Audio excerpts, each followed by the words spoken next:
been a crazy week. Like, very busy. This was the week we decided to get the storage unit emptied. So we're not quite there yet, but we are making great progress. So I've been very busy this week, but I haven't done a lot of filming because it just wasn't really interesting or fun moving boxes and unpacking boxes and trying to decide, do I even need this anymore? I've lived without it for 8 months. Do I need it? And just all of the sorting and not fun stuff that comes with moving into a house. So that's what I've been doing this week. But I thought that I would take y'all with me for the next little bit. I'm making gumbo for supper, and I'm going to be making a double batch, so it'll be enough for supper tonight, and I'll have another meal's worth to put in the freezer for use at a later date. So yay for stocking the freezer with food. But I thought I would show y'all how I make my gumbo. There's 500 different ways, methods, recipes, whatever you want to call it, to make gumbo. This is just the way that I do it. We like it, and I've had lots of people tell me that it's really good. So it's easy. It might even be a little lazy the way I make it, but it's good. It's yummy. So anyway, let's make gumbo. I start off by boiling my split chicken breast absolutely, completely, totally to death. Completely. I like to use chicken breast with the bones and the skin because it gives it a lot better flavor, and I boil it to death because my husband prefers really stringy chicken in his gumbo. You can use a whole chicken, you can use dark meat. I just prefer white meat.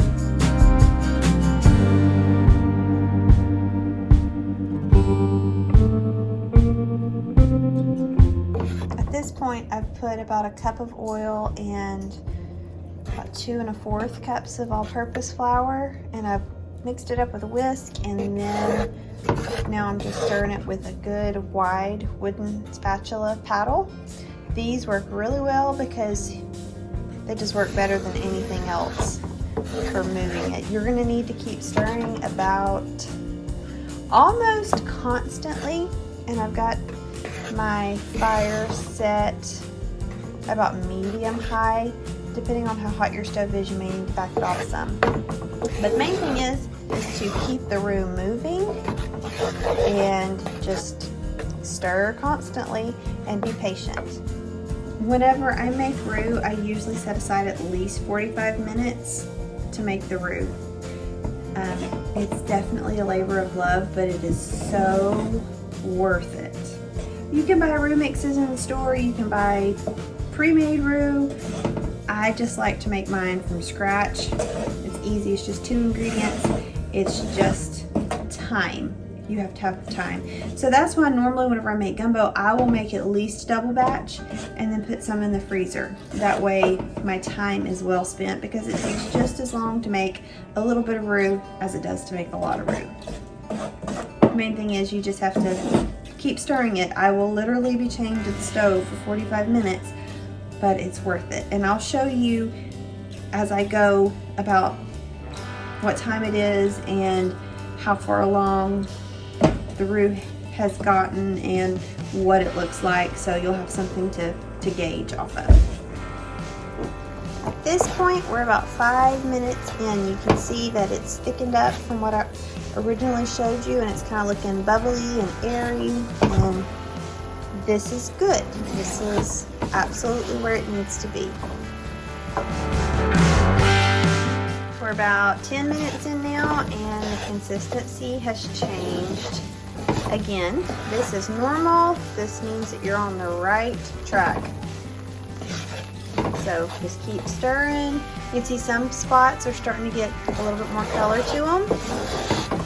So make sure you keep stirring and you're constantly moving things around so everything browns evenly and consistently at the same time. One thing that I have found that helps the roux go faster is using a wide, as big of a skillet as you have, because that provides more surface area and you're able to have the roux spread thinner, and it makes it cook faster than if you're using a smaller pot. So that's one thing that I've learned has made it go a lot faster, is to use a wide skillet. And a good thick bottom on it is good too, because it makes the heat be more even and you'll have more control over it.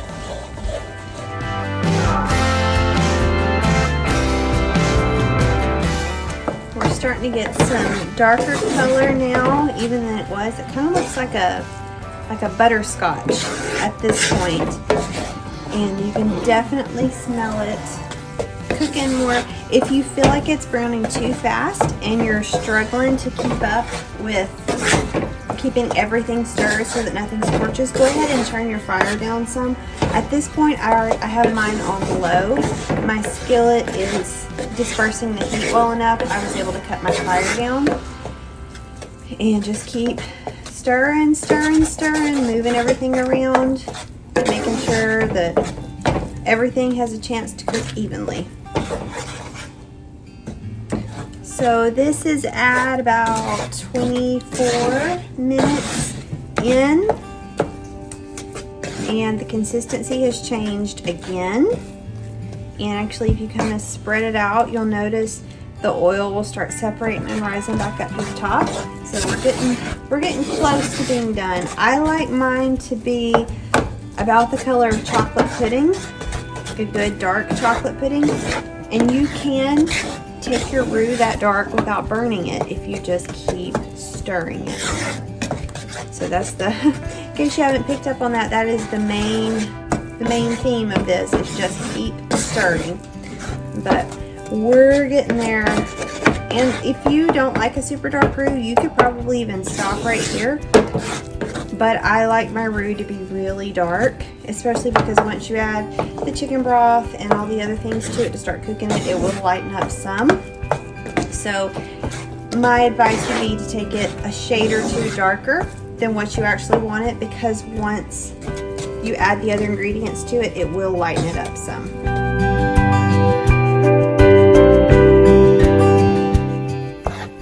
We're getting close on the color. It's actually a little bit darker in real life than what it's showing up on camera, but we're getting close. We're almost there. Yum. So I'm going to call this good. The consistency's right, the color's right. Take it off the fire, and I'll keep coming back by and stirring it every once in a while, because the skillet is holding the heat and it'll continue to cook for a little bit longer. But other than that, it's perfect. So then I'll cut up my smoked sausage. Here I'm using what we made a couple weeks ago, and I'll saute it in my big skillet. Then I'll add a couple bags of seasoning blend, celery, pepper, and onion. Then I'll add garlic, measure with your heart, and then I'll season it really, really well with Tony Chachere's Creole seasoning. Use as much as you want. If you want it hotter, spicier, add as much as you like. Then I just dump my roux in on top of that, give it a real good stir. Then I add the chicken broth from when I cooked the chicken and a couple boxes of chicken broth. Throw the shredded chicken in, stir it up, and then just let it start boiling. So at this point, everything is cooking together beautifully, and I'm just going to keep letting it simmer and let the roux disperse through everything. And oh, it smells so good. And those red flecks are not tomatoes. I don't put tomatoes in my gumbo. I know some people do. Those are just red peppers from the seasoning blend, just purely for pretty. They're not hot or anything. They're just what's in the package. But oh, won't be much longer. This does seem a little thick, and as it sits here and simmers, it may thicken up. If it gets too thick, I'll either add a little bit more chicken broth or some water to it just to thin it down a little bit. But it's almost ready.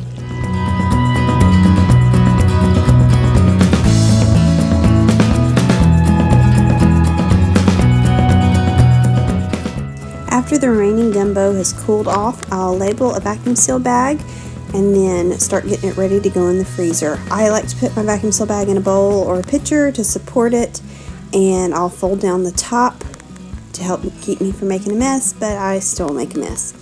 But I'll just scoop it in there and try to get a good mix of the meat and the roux. Make sure it's kind of even, and then I'll vacuum seal it. Sometimes I have to drop it down low because it's so heavy. I still had a little bit left over, so I made up a lunch-size portion to go in the freezer for Jacob, and there was still a little bit left, so I put it in a bowl to put back in the fridge to pull out. And then I'll just stick it in the freezer. And I hope y'all enjoyed this week's video. Let me know how your gumbo turns out. If you've never made it before, let me know in the comments how it turned out, and hope you enjoy it. You can follow me on Instagram. I post there about twice a week. And if you're not already subscribed, I would love it if you become a subscriber. You can get notified every time I post a new video. But thanks for watching, and I'll see you again next week.